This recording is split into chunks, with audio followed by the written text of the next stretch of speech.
இன்னும் என்கிட்ட யாராவது செஞ்சு வந்து பேசுங்க, குறைகள் இருந்தால் சொல்லுங்க. நான் ஆக்சுவலாக உண்மையிலேயே என்னை பற்றின குறைகளை எதிர்பார்த்து தான் நான் வந்து இந்த அவங்களுக்கு மைக் கொடுங்க குறைகளை எதிர்பார்த்து தான் அந்த மீட்டிங்கே அரேஞ்ச் பண்ணியிருக்கேன்.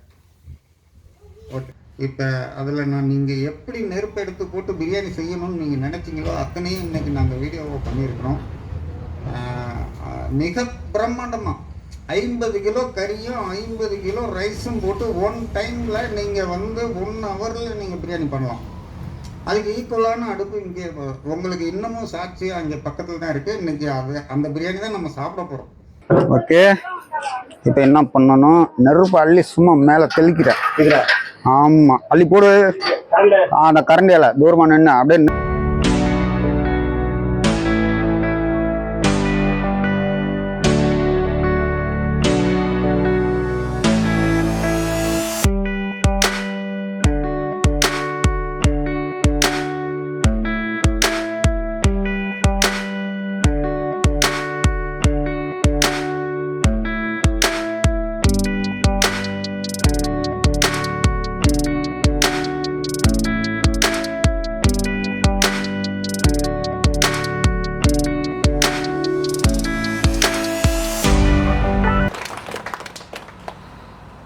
அல்ஹம்துலில்லா. இன்ஷால்லா உங்களுடைய கேள்விகள் ஏதாவது இருக்குது அப்படின்னா உங்கள் இடத்துல மைக் கொண்டு வந்து தருவாங்க. நீங்கள் கையை தூக்குனீங்கன்னா உங்கள் இடத்துல மைக் கொண்டு வந்து தருவாங்க. யாருக்காவது கேள்விகள் இருந்தால் நீங்கள் நம்ம கம்பெனியோட நிறுவனர் இருக்கிறாங்க, அவங்க வந்துட்டு தெளிவாக எக்ஸ்பிளைன் பண்ணுவாங்க, உங்களுக்கு விலக்கி கூறுவாங்க. யாராவது பேச விருப்பப்படுறீங்களா? இந்த சிறப்பு விருந்தினரே ஒரு சில விஷயங்கள் கேட்குறாங்களா?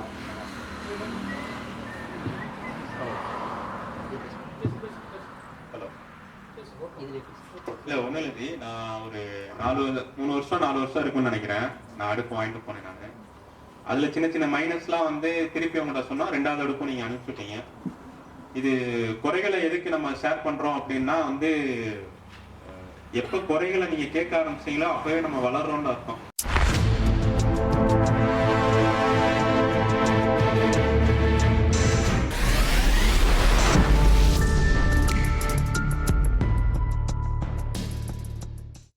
அதுதான் உண்மை. இப்போ அதனால வந்து இந்த ஒரு டாபிக் நான் கொண்டு போறேன். நாங்கள் வந்து பிரியாணி வந்து கொஞ்சம் பல்காக சமைக்கிறோம். ஏன்னா 2 ரெஸ்டாரண்ட் போட்டிருந்தோம் வந்தோம் அப்படின்ட்டு. இன்னைக்கு நம்ம கடை திண்டுக்கல்ல பார்த்தீங்கன்னா ஒரு 60 பேர் நம்ம என்கிட்ட ஒர்க் பண்ணிக்கிட்டு இருக்காங்க. மேனேஜர், சூப்பர்வைசர் அந்த மாதிரி போட்டு இப்போ கூட சண்டே வந்து நல்லபடியாக பிஸ்னஸ் போயிட்டு இருக்கோம். கிச்சன் வந்து தனியாக கிச்சன் ப்ரொடக்ஷன் தனியாக போட்டு 2 ரெஸ்டாரண்ட்டுக்கு தேவையான இதெல்லாம் வந்து தனித்தனி யூனிட்டாக வச்சு போகக்கூடிய ஒரு சூழ்நிலையை இறைவன் இப்ப ஏற்படுத்தி கொடுத்துருக்கான். அதனாலதான் இங்க வந்து நான் பேசிட்டு இருக்கேன். அங்க பிசினஸ் ஓடிக்கிட்டு தான் இருக்கு. அதை பத்தி தான் நான் கேட்கிறேன். நான் அந்த உங்கள்கிட்ட அப்பயே வந்து ஷேர் பண்ணி நம்ம கொண்டு போயிருந்தோம். நம்ம இப்ப அந்த மாதிரி இப்ப தம் போடுறதுக்கு சில விஷயங்கள் நம்ம கங்கு கீழே எறியும் போது என்ன ஆகுதுன்னா கீழே ஓட்ட விடும்.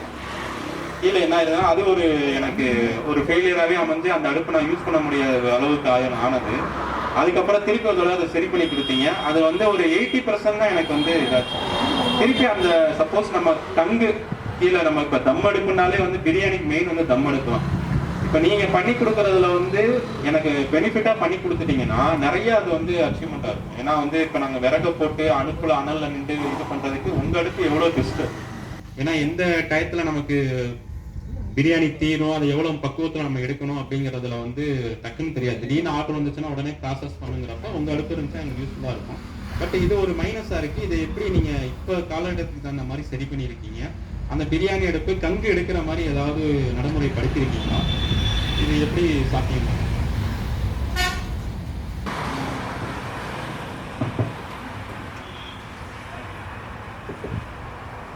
ஆக்சுவலாக குறை கேட்பு கூட்டத்தில் நம்ம யார் அழைச்சோமோ அவங்க என்னால் பாதிக்கப்பட்டிருக்காங்கன்னு எனக்கு வந்து நல்லாவே தெரியும். அல்ல நான் சொல்லிடுறேன். எனக்கு ஒரு சிறு தவறு வந்தாலும் அது என்னால் நீங்களும் பாதிக்கப்பட்டிருக்கீங்கிறது ஒரு நிதர்சனமான உண்மை. ஒரு குறைன்னு வந்துட்டாலே அது ஒரு சிறிய பாதிப்பாக ஏற்படும். ஏன்னா நான் இப்போ ஒரு பொருளை நான் உற்பத்தி பண்ணி நான் உங்கள் கையில் ஒப்படைத்துடுறேன். நீங்கள் அதில் என்னுடைய அடுப்பினுடைய விலை என்னவோ அதற்கு ஈக்குவலான மெட்டீரியலை நீங்கள் அந்த அடுப்பில் ஏற்றுறீங்க.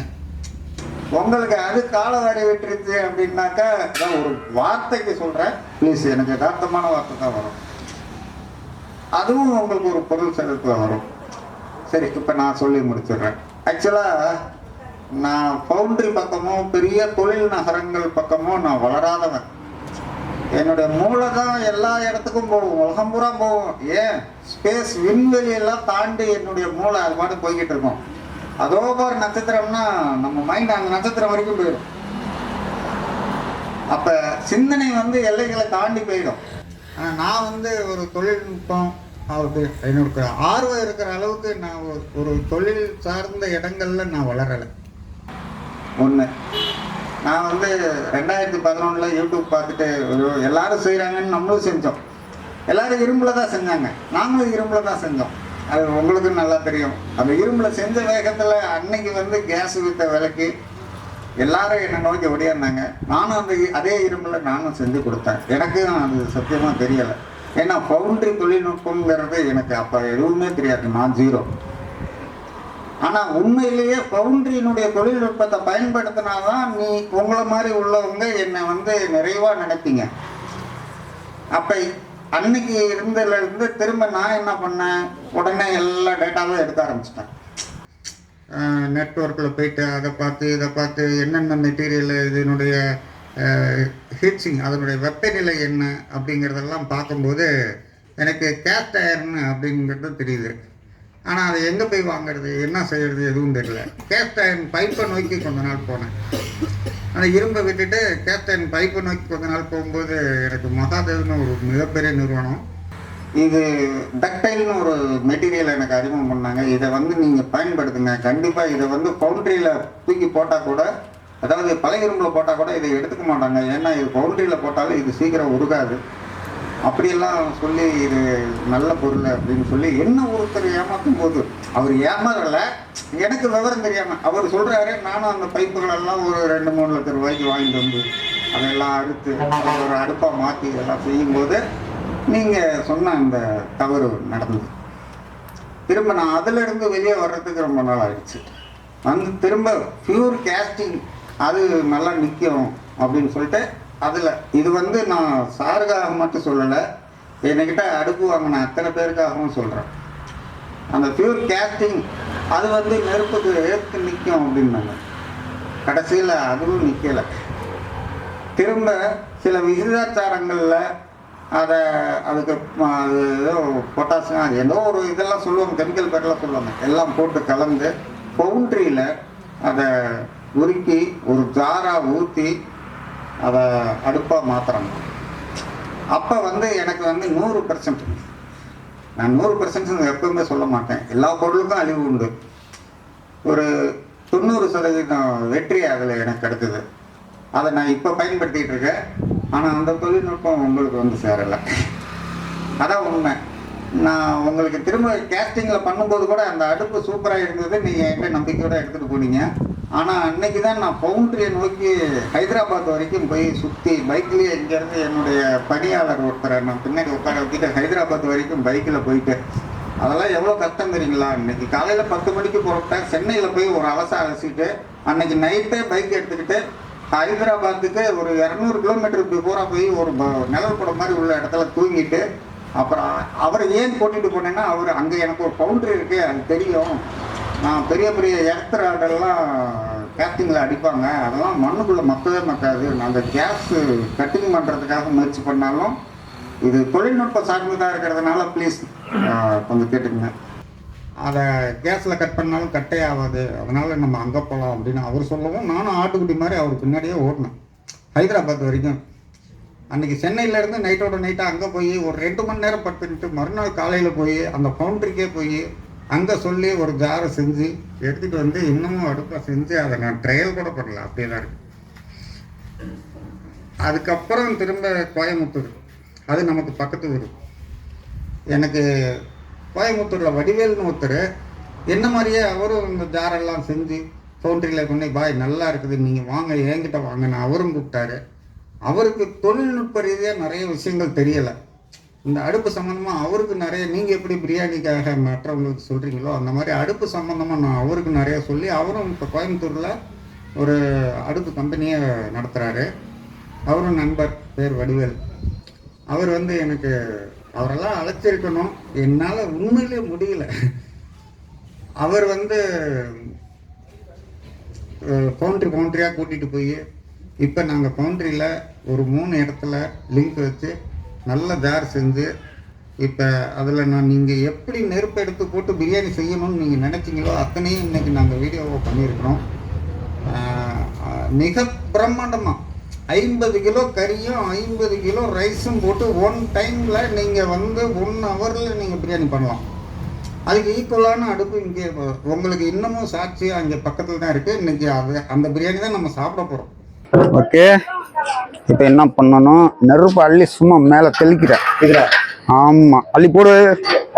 அந்த கரண்டியால தூரமாக நின்று அப்படியே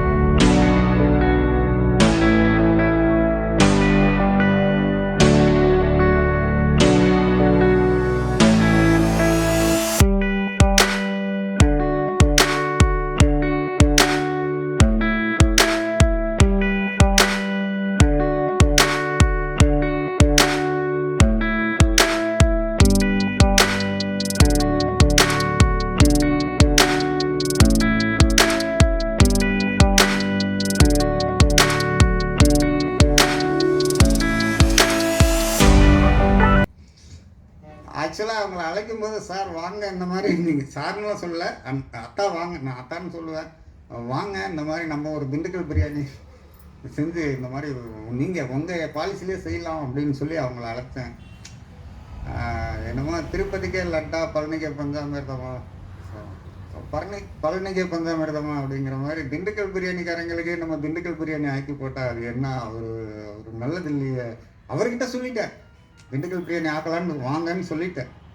ஆனால் எனக்கு என்னவோ என்னுடைய பாலிசி, நம்ம எந்த ரூட்டில் போடுமோ அந்த ரூட்லேயே போவோம். நம்ம என்றைக்கும் எப்படி பிரியாணி ஆக்குறோமோ அதே மாதிரி ஆக்குவோம். அத்தா வந்து நம்ம டேஸ்ட்டை பார்ப்போம், நம்ம அவங்க டேஸ்ட்டை பார்க்க போகிறோம். இது ஒரு நல்ல இதாக தெரியுது. உங்களுடைய அனைத்து கேள்விகளுக்கும் சாட்சியாக இப்போ பிரியாணி ஆக்கி இன்னமும் சூடு ஆறலை, டீ கந்து உள்ள அப்படியே இருக்குது. நீங்கள் அதில் பார்த்துக்கலாம் உங்களுடைய எல்லா சந்தேகங்களும். இறுதியாக என்ன, இப்போ இதனுடைய எதிர்பார்ப்போட கஸ்டமருங்க இருக்காங்கல்ல, அவங்களுக்கு சொல்லணும்ல, அவங்களுக்கு நான் நிறைவாக சொல்லிக்கிறேன். நான் இப்போ அவங்க சொன்னதில் ஒரு 95% நான் வெற்றி அடைஞ்சிட்டேன். எனக்கு இருக்கிறது ப்ளோயருங்கிற ஒரு சப்ஜெக்ட் தான் கொஞ்சம் பிரச்சனையாக இருக்குது. அது ஏசியில் பண்ணணுன்னா, அதாவது 230 வோல்ட் ஏசியில் பண்ணேன்னா நான் 100% உங்களுக்கு சாட்டிஸ்ஃபேக்ஷனாக செஞ்சிட முடியும். ஆனால் அது கரண்ட்டு ஷாக் அடித்து யாராவது இறந்து ஏதாவது பிரச்சனையாகி காலில் கையில் பிச்சுக்கிட்டு இது மாதிரியான ஒரு பயத்திலேயே நாங்கள் அந்த டிசியை விட்டு இன்னும் வெளியே வரல. 12 வோல்ட்டு டிசியை பயன்படுத்தினீங்கன்னா உங்களுக்கு எல்லா வகையிலையும் பாதுகாப்பு. ஆனால் எலக்ட்ரானிக்ஸை பொறுத்த வரைக்கும் யாருமே கேரண்டி கொடுக்க முடியாது. ஆனால் இன்னமும் அந்த எலக்ட்ரானிக்ஸ் தான் நாங்கள் கட்டிக்கிட்டு அழுகுறோம். ஆனாலும் கூட அதையும் தாண்டி இப்போ ஏசியிலேயே நல்ல சேஃப்டியான முறையில் நான் ப்ளோயர் தொழில்நுட்பத்துக்காக இப்போ நிறைய செலவு பண்ணிக்கிட்டு இருக்கிறேன். ஒரு லேசர் கட்டிங் ஒரு கம்பெனியை நான் அணுகிக்கிட்டு இருக்கேன். அதுக்கான மோட்டார் வந்து கோயம்புத்தூரில் நான் ரெடி பண்ணிகிட்ருக்கேன். நானே வந்து லேசரில் கட்டிங் பண்ணி அழகாக மோட்டார் கோயம்புத்தூரில் கேரண்டோடு வாங்கிட்டு வந்து அந்த ப்ளோயரை கொடுத்தேன்னா உங்களுக்கு ப்ளோயர் ஃபால்ட்டும் வராது. இது என்னுடைய ஃபியூச்சர் ஆப்ஷன். இது உங்களுக்கு என்னுடைய பதில் போதுமானதாக இருக்குன்னு நினைக்கிறேன்.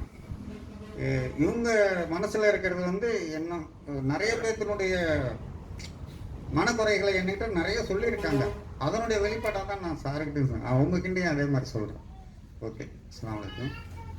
இங்கே என்னோட பணிபுரிகிற, எனக்காக பணிபுரிகிற தொழிலாளர்களுக்கு என்னுடைய உங்களுக்கெல்லாம் என்னுடைய நன்றியை எவ்வளோ சொன்னாலும் எனக்காக உழைப்பாங்க. வேறு சொல்கிறதுக்கு தெரியல. நைட்டு 10 மணி வரைக்கும் செய்யலாம்னா அவங்க பாட்டு செய்வாங்க. அது மாதிரி நல்ல தொழிலாளர்களை பெற்றிருக்கிறேன் தேவன் அருளால்.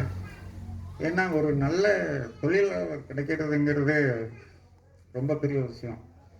அது இந்த மேடையில் தெரிவிச்சுக்கிறேன் கண்டிப்பாக. அதனால் தொழிலாளர்கள் சார்பாகவும் என்னுடைய நன்றியை உங்களுக்கு தெரிவிச்சுக்கிறேன். இங்கே வந்திருக்கிற உங்களை அத்தனை பேருக்கும் என்னுடைய மனமார்ந்த நன்றியை தெரிவிச்சுக்கிறேன். இன்னும் என்கிட்ட யாராவது செஞ்சு வந்து பேசுங்க, குறைகள் இருந்தால் சொல்லுங்க. நான் ஆக்சுவலாக உண்மையிலேயே என்னை பற்றின குறைகளை எதிர்பார்த்து தான் நான் வந்து இந்த மைக் கொடுங்க, குறைகளை எதிர்பார்த்து தான் அந்த மீட்டிங்கே அரேஞ்ச் பண்ணியிருக்கேன். ஓகே.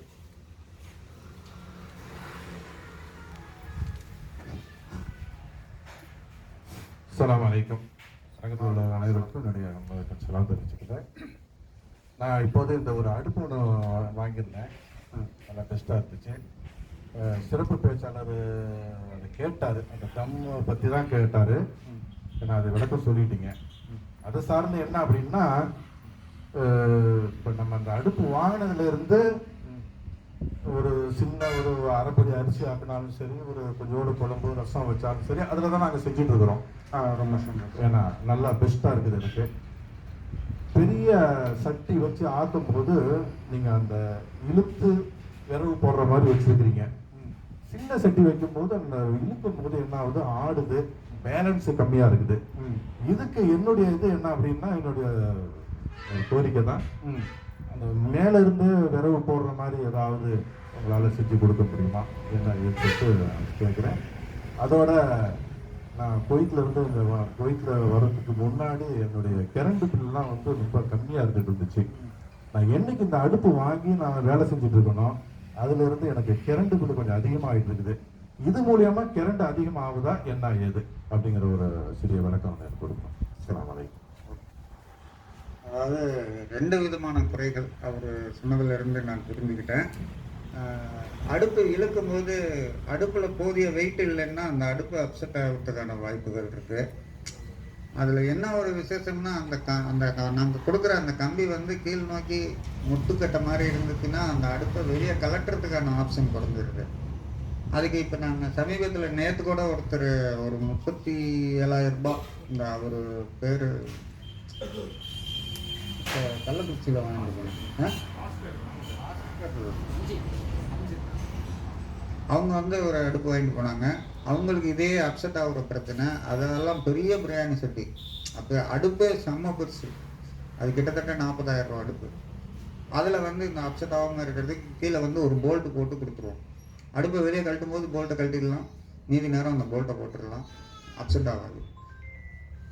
ஆனால் அதெல்லாம் தாண்டி இப்போ தொழில்நுட்பத்துக்குள்ளே போய்கிட்டு இருக்கேன். ஃப்யூச்சரில் கண்டிப்பாக அந்த இழுக்கிற டைப்பு வந்து வேறு மாதிரியாக இருக்கும், அதுக்கு நான் உத்தரவாதம் தரேன். கரண்ட் பில்லு வந்து இந்த எலக்ட்ரானிக்ஸ்னால கண்டிப்பாக வராது, உங்களுக்கு வேறு ஏதாவது காரணம் இருக்கலாம். இது வந்து 12 வோல்ட்டு. செல்ஃபோன் எப்படி சார்ஜ் போடுறீங்களோ அதை விட அது ஒரு 2 வாட்ஸ் 3 வாட்ஸ் எடுத்துக்குதுன்னா இது ஒரு 8 வாட்ஸ் எடுத்துக்கும், அவ்வளோதான், பெரிய அளவில் இல்லை. நீங்கள் வந்து டாப்பில் ஓட்டினா மட்டும்தான் 15-20 வாட்ஸ், அவ்வளோதான் அதனுடைய அளவு. அதனால் கரண்ட் பில்லு கண்டிப்பாக எங்களுடைய டிசி ப்ளோயர்னால கண்டிப்பாக வர்றதுக்கு வாய்ப்பு இல்லை. இது 2 பதில். ஓகே சார், வேறு யாரும் கேட்குறதுன்னா தாராளமாக கேட்கலாம்.